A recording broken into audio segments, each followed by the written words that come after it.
Good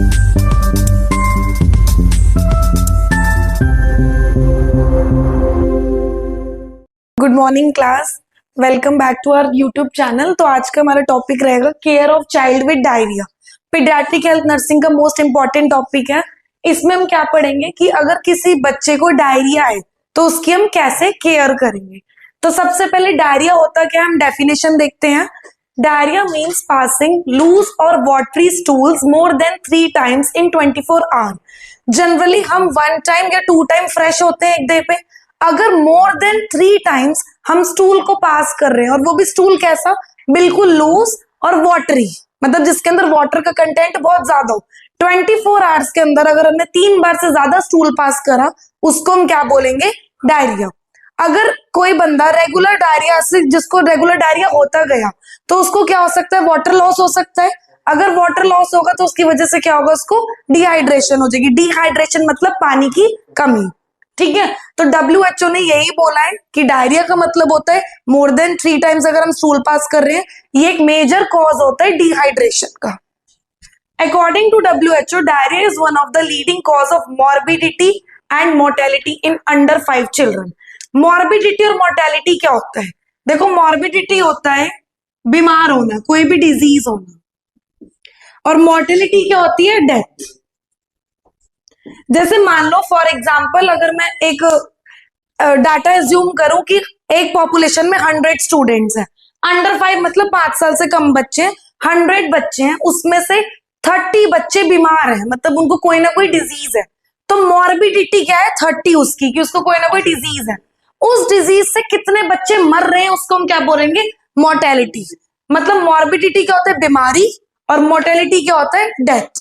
तो WHO ने ये बोला है कि अगर किसी को डायरिया रहता गया, किसी भी चाइल्ड को परसिस्टेंट डायरिया होता गया, मतलब हर कुछ महीनों के बाद उसको डायरिया हो रहा है, तो उसकी वजह से उसको कोई ना कोई बीमारी लग सकती है, जिसको हम क्या बोलेंगे, मॉर्बिडिटी, या उसकी डेथ भी हो सकती है, जिसको हम बोलेंगे मोर्टेलिटी। डेथ क्यों होगी, क्योंकि बॉडी से सारा वाटर लॉस हो गया। हमारी बॉडी में वाटर की बहुत ज्यादा रिक्वायरमेंट होती है, अगर वाटर लॉस हो जाएगा तो डायरिया से डेथ भी हो सकती है। ये बात क्लियर है। अब हम पढ़ते हैं टाइप्स ऑफ डायरिया। डायरिया कितने टाइप्स के होते हैं, 3 टाइप्स के होते हैं। एक होता है एक्यूट, एक परसिस्टेंट और एक क्रॉनिक। एक्यूट का मतलब होता है जो छोटे टाइम के लिए होता है, एकदम से आ गया डायरिया और कुछ टाइम के लिए रहा। कितने टाइम के लिए, लेस देन 14 days, ठीक है। जनरली सबको एक्यूट डायरिया होता है, एकदम से आ जाता है डायरिया, एकदम से कोई ना कोई इन्फेक्शन हो जिसकी वजह से डायरिया हुआ, 14 days तक रहेगा, उसके बाद वो क्या हो जाएगा, ठीक हो जाएगा, ठीक है। क्यों होगा, कोई भी इन्फेक्शन, जैसे कि हमने बाहर से कुछ गंदी चीज खा ली, कुछ कंटामिनेटेड फूड खा लिया, फिर बाहर से पानी पी लिया, उसकी वजह से हमें कौन सा डायरिया हो सकता है, एक्यूट। एक्यूट का मतलब ही होता है शॉर्ट टर्म। नेक्स्ट हम बात करते हैं परसिस्टेंट। परसिस्टेंट का मतलब होता है बार बार, एक बार डायरिया हुआ, दोबारा हो रहा है, फिर दोबारा हो रहा है, मतलब जैसे बोलते हैं ना, इसको परसिस्टेंट फीवर आता है, मतलब इसको हर कुछ दिनों के बाद फीवर आ जाता है। इसको परसिस्टेंट कफ रहता है, मतलब इसके हर 2 दिन बाद इसको खांसी जुकाम होगा। तो वैसे परसिस्टेंट डायरिया क्या होता है कि कुछ इंटरवल के बाद कॉन्टिन्यूअसली डायरिया रह रहा है, कितने, मोर देन 14 days के लिए। और ये क्यों होता है, रिलेटेड टू माल न्यूट्रिशन। अगर एक बच्चे को सही से न्यूट्रिशन नहीं मिला, न्यूट्रिशन नहीं मिलेगा तो क्या उसकी बैलेंस डाइट कंप्लीट है, नहीं है। बैलेंस डाइट में प्रॉपर अमाउंट में प्रोटीन, कार्बोहाइड्रेट, फैट्स, विटामिन और मिनरल्स लेने चाहिए। अगर वो नहीं मिलते तो फिर उसको, बच्चे को हम क्या बोलते हैं, माल नरिश्ड। वो बच्चा क्या है, माल नरिश्ड है, मतलब बिल्कुल पतला सा है, ठीक है। तो उसको परसिस्टेंट डायरिया रहता ही है। थर्ड हम पढ़ते हैं क्रॉनिक डायरिया। क्रॉनिक का मतलब होता है लॉन्ग टर्म, जो कुछ हफ्तों से लेकर कुछ महीनों तक डायरिया रहता है। और ऐसा क्यों होता है, reason due to lactose intolerance. Lactose intolerance पता है किसी को, बहुत सारे बच्चों में ना लैक्टोज इंटॉलरेंस देखने को मिलता है। अब ये होता है कि जैसे मान लो हम मिल्क कंज्यूम करते हैं, हम अगर मिल्क पीते हैं, मिल्क के अंदर होती है लैक्टोज शुगर, हमारी बॉडी उसको डाइजेस्ट कर लेती है। लेकिन अगर किसी, बोलते हैं ना इसको मिल्क से एलर्जी है, इसको आटे से एलर्जी है, ये वाला आटा नहीं खाना, ये वाली चीज नहीं खानी। लैक्टोज इंटॉलरेंस क्या होता है कि अगर हम मिल्क पी लेंगे तो जो लैक्टोज है हमारी बॉडी उसको डाइजेस्ट नहीं कर पा रही है। इंटॉलरेंस मतलब लैक्टोज के लेके इंटॉलरेंट है, मतलब उसको डाइजेस्ट नहीं कर पा रही है, तो जितनी भी वो मिल्क पिएगा वो सारी वॉमिटिंग कर देगा। इसलिए जो लैक्टोज इंटॉलरेंस के बहुत पेशेंट होते हैं वो मिल्क या दूध से बनी हुई कोई भी चीज नहीं खाते पीते, ठीक है, क्योंकि उनको क्या होती है लैक्टोज इंटॉलरेंस, क्योंकि पता है वो अगर कुछ भी खाएगा डाइजेस्ट तो करेगी नहीं, उसकी बॉडी डाइजेस्ट नहीं करेगी तो उल्टा बाहर ही फेंक देगी। जिसको लैक्टोज इंटॉलरेंस होती है उनको क्रॉनिक डायरिया रहता ही रहता है। ठीक है, अब हम बात करते हैं कॉजेस की, डायरिया क्यों होता है। तो इसके बेसिकली दो कॉज होते हैं, तो इन्फेक्शियस कॉज या non infectious cause. Infectious cause मतलब कोई ना कोई इन्फेक्शन हुआ है उसकी वजह से डायरिया हुआ है। जैसे कि सबसे पहले इन्फेक्शन हुआ है बैक्टीरिया से, बैक्टीरिया में भी कौन सा, ई कोलाई और सैल्मोनेला टाइफाइड। अब देखो होता क्या है, ई कोलाई, ई कोलाई क्या होता है, हमारी बॉडी के अंदर बैक्टीरिया प्रेजेंट होता है। कुछ ई कोलाई होते हैं पैथोजेनिक, कुछ होते हैं नॉन पैथोजेनिक। पैथोजेनिक का मतलब क्या होता है, जो डिजीज कॉज कर सकते हैं, और नॉन पैथोजेनिक मतलब जो डिजीज कॉज नहीं करते। अब हमारी बॉडी में जो इंटेस्टाइन में बैक्टीरिया रह रहा है अभी वो कैसे फॉर्म में है, पैथोजेनिक या नॉन पैथोजेनिक, नॉन पैथोजेनिक, क्योंकि वो डिजीज कॉज नहीं कर रहा। जैसे मान लो ये इंटेस्टाइन है, इंटेस्टाइन में इकोलाई है जब तक वो ठीक है। कुछ भी ऐसी कंडीशन है इंटेस्टाइन से बजाय वो यूरिनरी ट्रैक्ट में चला गया वो बैक्टीरिया, तो यूरिनरी ट्रैक्ट इन्फेक्शन हो सकता है ना। यूरिनरी ट्रैक्ट इन्फेक्शन होता है क्यों, क्योंकि वो इकोलाई इंटेस्टाइन में रहता है, तब तक वो नॉन पैथोजेनिक था। लेकिन जैसे ही वो यूरिनरी ट्रैक्ट में आया तो उसने क्या कॉज कर दिया, इन्फेक्शन कॉज कर दिया। इसी तरीके से इधर जो इकोलाई डायरिया कर रहा है तो वो पैथोजेनिक होगा या नॉन पैथोजेनिक, डायरिया कॉज कर रहा है, डिजीज कॉज कर रहा है, तो क्या होगा, पैथोजेनिक बैक्टीरिया होगा। तो पैथोजेनिक बैक्टीरिया, हम कुछ भी गंदे खाना खाएंगे या गंदा पानी पिएंगे, हमने कुछ बाहर से स्ट्रीट फूड खा लिया, अब हमें नहीं पता वो कैसा है कैसा नहीं है, तो क्या होगा, उसके साथ इकोलाई हमारी बॉडी में एंटर करेगा। अब इकोलाई बॉडी में एंटर करके क्या करेगा, इंटेस्टाइन की जो लाइनिंग होती है ना, जो स्मॉल इंटेस्टाइन होता है, लार्ज इंटेस्टाइन, उनकी जो लाइनिंग होती है उन पे एक टॉक्सिन रिलीज करते हैं। टॉक्सिन मतलब एक जहर होता है, एंटेरोटॉक्सिन बोलते हैं। वो टॉक्सिन इंटेस्टाइन की लाइनिंग को पूरा डैमेज कर देता है, जिसकी वजह से वाटर वगैरह बॉडी में टिका नहीं रहता, सारा वाटर लॉस हो जाता है, उसकी वजह से डिहाइड्रेशन हो जाता है। देखो इंटेस्टाइन का काम क्या होता है, चीजों को रीअब्सॉर्ब करके रखना, मतलब जैसे वाटर को रीअब्सॉर्ब करके रखना ताकि वाटर लॉस ना होता रहे। अब ई कोलाई ने क्या करा, एक ई कोलाई ने क्या करा, ई कोलाई ने इंटेस्टाइन की लाइनिंग को इफेक्ट कर दिया, जिसकी वजह से क्या होगा, हमारा वाटर लॉस हो जाएगा और डिहाइड्रेशन हो सकती है। तो ई कोलाई इधर कैसा होगा, पैथोजेनिक। दूसरा बैक्टीरिया कौन सा होता है, सैल्मोनेला टाइफाइड। सैल्मोनेला टाइफाइड से कौन सी बीमारी होती है, टाइफाइड।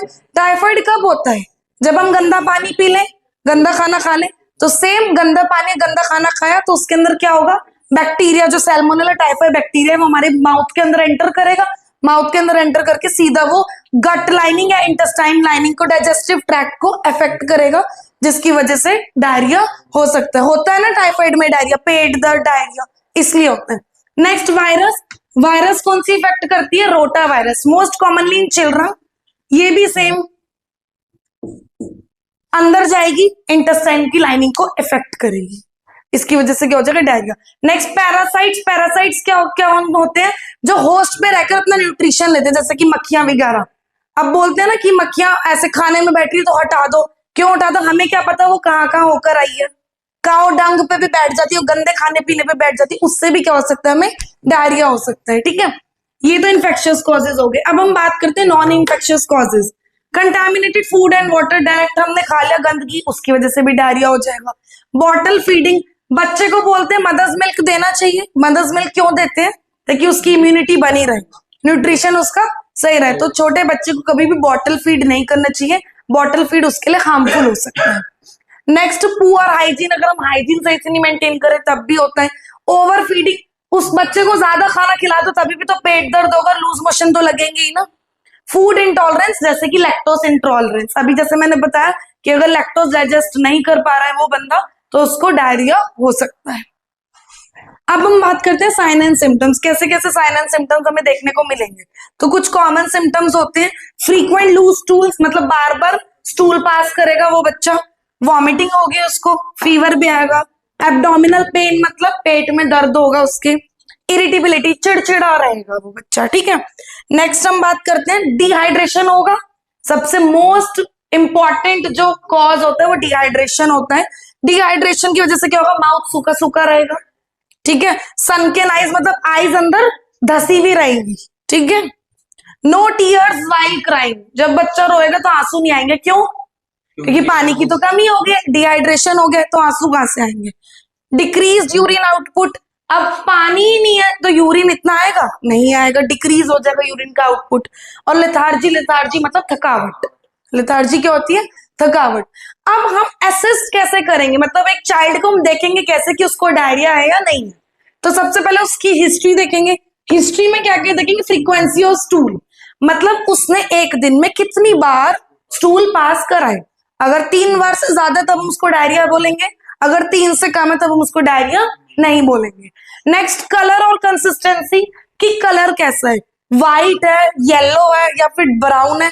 और कंसिस्टेंसी कि स्टूल ज्यादा वाटरी है या लेस वाटरी है। अगर ज्यादा वाटरी तो इट मींस लूज मोशन है उसको। वॉमिटिंग प्रेजेंट है या नहीं, अगर वॉमिटिंग प्रेजेंट होगी तो फिर मतलब डायरिया है। फीडिंग हिस्ट्री देखेंगे कि मदर ने उसको बॉटल फीड तो नहीं करा, अपना मिल्क पिलाया या फिर बॉटल फीड करा है, फिर ओवर फीड तो नहीं करा, उसकी वजह से भी क्या हो सकता है, डायरिया। नेक्स्ट फिजिकल एग्जामिनेशन हम देखेंगे, मतलब ऊपर से हम उसको हेड टू टो एग्जामिन करेंगे क्या क्या हो रहा है। वेट लॉस देख रहे हैं कि वेट लॉस हो रहा है मतलब डायरिया हो रहा है, क्योंकि पानी की कमी हो रही है, वेट लॉस अपने आप होगा। स्किन टर्गर, स्किन टर्गर मतलब जैसे स्किन ना बहुत ज्यादा ड्राई होने लग जाएगी, इलास्टिसिटी जो होगी वो खत्म हो जाएगी। क्यों, क्योंकि पानी की कमी होगी। अगर पानी, सर्दियों में स्किन ड्राई हो जाती है बहुत ज्यादा, पानी की जितनी कमी रहती है उतनी स्किन क्या रहती है, ड्राई। तो इसमें भी हमें देखने को मिलेगा। सनकन फॉन्टेले, फॉन्टेले क्या होता है, जो तालू होता है। इन्फेंट्स में क्या होगा, तालू भी ना अंदर दब जाएगा। बेसिकली इन्फेंट्स में होते हैं जो 1 ईयर तक के बच्चे होते हैं, ठीक है। नेक्स्ट हम उसके सारे वाइटल साइंस चेक करेंगे फीवर वगैरह देखने के लिए। अब हम देखेंगे इसकी नर्सिंग मैनेजमेंट, कि हम इसको मैनेज कैसे करें। तो सबसे पहले हमें हाइड्रेशन को मेंटेन करना है, यानी कि जो वाटर लेवल है उसको हमें क्या करके रखना है, मेंटेन। कैसे मेंटेन करेंगे, by ORS. ORS most important होता है, इसकी फुल फॉर्म क्या होती है, ओरल रिहाइड्रेशन सोल्यूशन या फिर सॉल्ट्स, ठीक है। इसमें क्या होगा, इसके अंदर ना इलेक्ट्रोलाइट्स होंगे, मतलब जो वाटर लॉस हुआ है, वाटर लॉस हुआ है साथ में इलेक्ट्रोलाइट्स भी लॉस हुए हैं जब डायरिया हुआ है। कैसे कैसे इलेक्ट्रोलाइट्स, जैसे कि सोडियम, पोटेशियम, कैल्शियम, जिंक, ये सब। तो इन सबको ये वापस हील करेगा, इसलिए बोलेंगे ओरल रिहाइड्रेशन सॉल्ट हमें पीना है। ओआरएस का पैकेट आता है, उसको सिप बाय सिप करके पीना है, फ्रीक्वेंटली लेना है, छोड़ना नहीं है। तो इससे क्या रहेगा, हमारी हाइड्रेशन मेंटेन रहेगी, यानी कि वाटर का कंटेंट मेंटेन रहेगा। स्मॉल और फ्रीक्वेंट सिप्स पीने हैं। कंटिन्यू करवानी है ब्रेस्ट फीडिंग, ब्रेस्ट फीडिंग करवाएंगे तो लिक्विड मिलता रहेगा, लिक्विड मिलता रहेगा तो डिहाइड्रेशन नहीं होगा। नेक्स्ट हम बात करते हैं मॉनिटर इनटेक एंड आउटपुट, कितना वो चीज खा रहा है, कितनी वो स्टूल पास कर रहा है, इसको हम मॉनिटर करेंगे। जैसे कि स्टूल का चार्ट बना देंगे, कितनी बार उसने स्टूल पास करा, स्टूल कैसा है, थिक है, थिन है, वाटरी है, क्या है। यूरिन का आउटपुट भी देखेंगे, कितनी बार उसने यूरिन पास करके, यूरिन आउटपुट क्या हो जाएगा, कम हो जाएगा, क्योंकि पानी की कमी होगी। नेक्स्ट हम देखते हैं न्यूट्रिशन मैनेजमेंट, की न्यूट्रिशन मैनेजमेंट कैसे करेंगे। एज अप्रोप्रिएट डाइट देनी है, ठीक है, एज के अकॉर्डिंग ही डाइट देनी है। यानी कि तुम पैदा हुए बच्चे को दाल खिचड़ी दे दोगे, रोटी दे दोगे, ऐसा नहीं करना। एज रिलेटेड डाइट देनी है अकॉर्डिंग टू अप्रोप्रिएट जो उसके लिए है। सॉफ्ट और इजीली डाइजेस्टेबल फूड देने हैं, ऐसे फूड्स देने हैं जो इजीली डाइजेस्ट हो जाए, ठीक है। जंक और ऑयली फूड को अवॉइड करना, इससे क्या होगा, डायरिया की कंडीशन और वर्स हो सकती है। नेक्स्ट हम बात करते हैं मेंटेन हाइजीन, हाइजीन मेंटेन करके रखनी है, प्रॉपर हैंड वॉश करनी है, डायपर्स वगैरह क्लीन रखने हैं, और सेफ ड्रिंकिंग वाटर, ऐसे कोई भी पानी नहीं पीना, सेफ वाटर पीना है। अब हम बात करते नेक्स्ट मेडिकेशन। अब ये बात तुम्हें ध्यान रखनी कि बच्चे में हम डायरेक्ट एंटी डायरिया ड्रग्स नहीं देते। एंटी डायरिया मतलब जो डायरिया को ठीक करेगी। क्यों, क्योंकि इससे इंटेस्टाइन लाइनिंग ना और ज्यादा डैमेज हो सकती है, और ज्यादा कॉम्प्लिकेशन हो सकती है, बड़े होकर साइड इफेक्ट हो सकते हैं। इसलिए हमारा मेन एम रहता है कि हमें डायरिया को मत ठीक करो, धीरे धीरे खाने पीने या फिर चीजों पे फोकस कर लो जिससे डायरिया अपने आप ठीक हो जाए। जैसे कि जो ओआरएस है, याद रखना ये ओआरएस डायरिया को ठीक नहीं करता, ये जस्ट हाइड्रेशन बना के रखता है, डिहाइड्रेशन को ठीक करता है, डायरिया को ठीक नहीं करता। अगर डायरिया को ठीक कर रहा होता तो हर कोई यही पी लेता और दवाई ना खाता, लेकिन ऐसा तो नहीं होता। लूज मोशन में दवाई भी खाते हैं लोग, लेकिन बच्चों में हमें मेडिसिन अवॉइड करनी चाहिए। इंस्टेड ऑफ मेडिसिन हम उसको क्या दे सकते हैं, जैसे कि हम उसको सप्लीमेंट्स दे सकते हैं जिंक के। जिंक सप्लीमेंट क्या करता है, अब जितने भी बैक्टीरिया आए थे जैसे कि इकोलाई, सैल्मोनेला और जितने भी वायरस आई थी, रोटा वायरस, ये सब किस पे अटैक कर रही थी, इंटेस्टाइन की लाइनिंग पर। इंटेस्टाइन की लाइनिंग को ठीक करता है जिंक, इसलिए उसको हम जिंक के सप्लीमेंट्स दे देंगे, जिससे क्या होगी, हीलिंग फास्ट हो जाएगी। एंटीबायोटिक्स दे देंगे ताकि बैक्टीरिया जो आ रहा है अंदर वो किल हो जाए। एंटी डायरियल ड्रग्स अवॉइड करनी है, उसका ट्रीटमेंट करना है, ये सब चीजें। जिंक सप्लीमेंट दे दो या एंटीबायोटिक्स दे दो, ठीक है। अब डायरिया की वजह से कॉम्प्लिकेशन क्या क्या होगी, सीवर डिहाइड्रेशन हो जाएगा, पानी की कमी, इलेक्ट्रोलाइट इम्बैलेंस हो जाएगा, जो सोडियम पोटेशियम में सब लॉस हुआ है, माल न्यूट्रिशन होगा। माल न्यूट्रिशन जैसे मैंने बताया, जिसको कुपोषित का शिकार भी बोलते हैं, पतला। शॉक लग सकता है, शॉक कौन सा लगेगा, हाइपोवॉलेमिक शॉक। हाइपो का क्या मतलब होता है, कम, वॉल्यूम मतलब ब्लड की वॉल्यूम, लिक्विड की वॉल्यूम। अब एक बात बताओ, अगर लिक्विड सारा लॉस हो गया, डिहाइड्रेशन हो रहा है, पानी लॉस हो रहा है, पानी लॉस होगा तो वॉल्यूम कम हो जाएगी पानी की, इसलिए कौन से शॉक में चले जाएगा, हाइपोवॉलेमिक शॉक, ठीक है। डेथ भी हो सकती है अगर ये हम इसको ट्रीट ना करें। लास्ट हम इसको प्रिवेंट कैसे करें, एक्सक्लूसिव ब्रेस्ट फीडिंग देनी, पहले के 6 महीने में बच्चे को अच्छे से ब्रेस्ट फीड करवाना है। ड्रिंकिंग वाटर सेफ होना चाहिए, हैंड हाइजीन प्रॉपर होनी चाहिए, प्रॉपर सैनिटेशन होना चाहिए। रोटा वायरस की वैक्सीनेशन लगवा देनी चाहिए, 3 डोज लगती है रोटा वायरस की, ठीक है। मतलब ओरल ड्रॉप्स हम देते हैं रोटा वायरस के, अगर हम ये वैक्सीन लगवा लेंगे तो वायरस हमें जल्दी से अटैक नहीं कर पाएगी। Thank you.